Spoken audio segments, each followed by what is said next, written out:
Hey everyone, Mama Micah here. I want to do a quick video about a recap and reactions to the Ubisoft press conference at E3 2016. Starting off the show, they got Just Dance 2017 right out of the way. It was actually really fun though. They had this dancing giraffe and dancing lion. It got a big laugh out of me. That was really funny, and I enjoyed that quite a bit. For an opening part of the conference, I thought it was perfect. And like I said, it kind of got it out of the way so they could talk about more serious games and talk about the games we're really excited for. So the first thing that they showed was Ghost Recon Wildlands. They had a thematic and they also had a gameplay trailer. This game features 4-player co-op.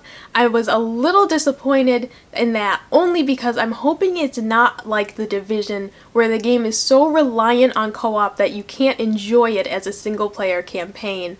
So I'll have to learn more about that. This was a game that was at the tippy top of my list of interest, and now it's gone down just a little bit because they've emphasized the 4-player co-op so much that I'm concerned that that's going to be the best way to play the game, and that playing it as a single-player campaign isn't as viable. And that game got a release date of March 7th, 2017, so hopefully in this time we'll get enough details about it that I can make an educated decision on whether or not I pre-order this game or whether or not I try and rent it from Gamefly. And you can go to ghostrecon.com for more news, to see the trailer, see the demos that they've done, and to get updates about that game. I was absolutely thrilled when they brought out the creators of South Park, Matt Stone and Trey Parker, to talk about the Fractured But Whole, and that got a release date of December 6th, 2016. I was absolutely stunned. I did not expect that game to be holiday 2016. I thought for sure it was going to be 2017.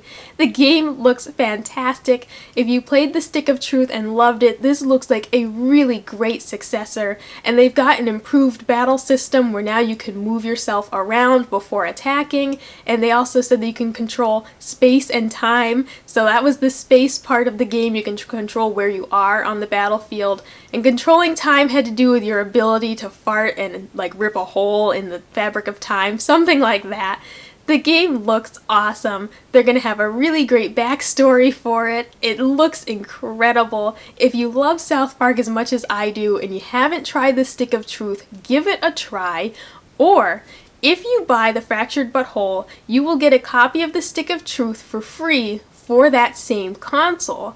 If you buy the game digitally, then you get that copy of Stick of Truth instantly. I opted to pre-order mine on Amazon because I wanted to get the Steelbook edition, and so for that I will have to wait to get my copy of Stick of Truth. It'll be included in the game box, but if you buy the game digitally, you will get the Stick of Truth instantly. So if you haven't tried it yet, this is an excellent opportunity. Next, we saw some footage of the Division Underground Expansion Pack 1, and that will be available June 28th on Xbox One and PC, and the release date for PS4 is going to be in August. They also showed a brief teaser of Survival, which is the second expansion pack. I believe there's 3 total expansion packs planned for the Division, and that one did not have a release date. Next, we saw a couple of VR demos. They had Eagle Flight, which looked like a really cool version of Capture the Flag where you're playing as birds and you have to collect prey and bring it back to your nest. It looked really fun.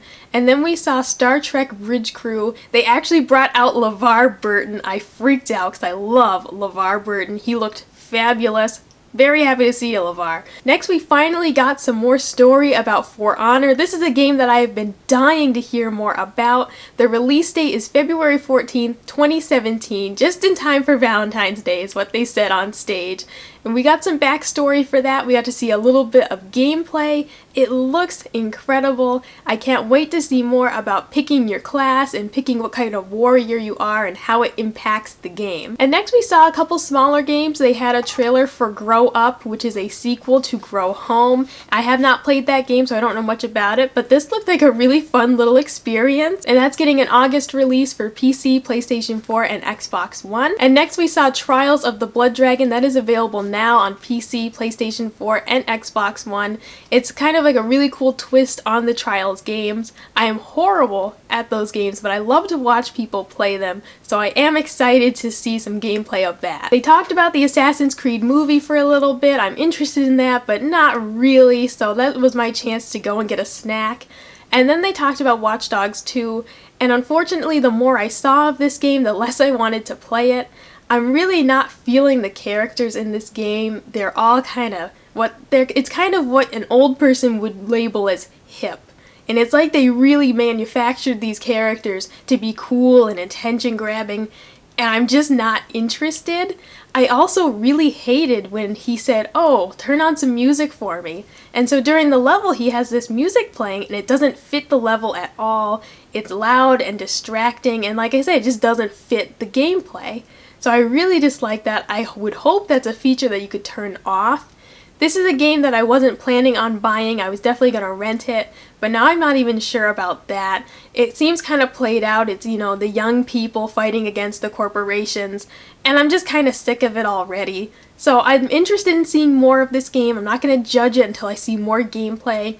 But as of right now, I don't even know if I'm going to rent it. And after that trailer, they hinted at a Watch Dogs movie, and I was just like, ugh.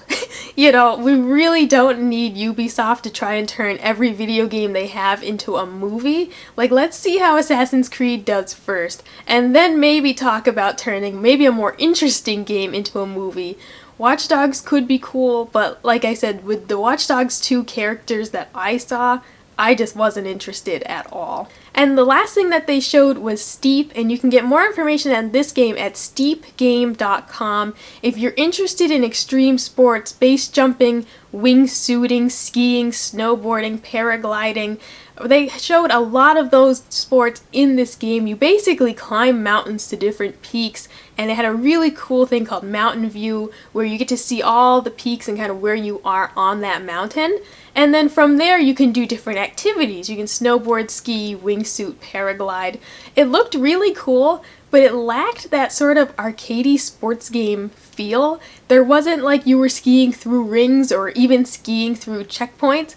It was very much you're just out in nature, and there wasn't that kind of arcadey feel. It really was just snowboard down this mountain and enjoy it. So I'm interested to see if they're going to add modes that make it feel more arcadey and more like a traditional game in that sense. So that was a quick recap and reactions to the Ubisoft E3 conference for 2016. Let me know in the comments below what your favorite game was of the conference, and if there's anything that wasn't discussed that you were really hoping to see. Like, comment, and subscribe if you want to see more, and I'll see you next time. Bye!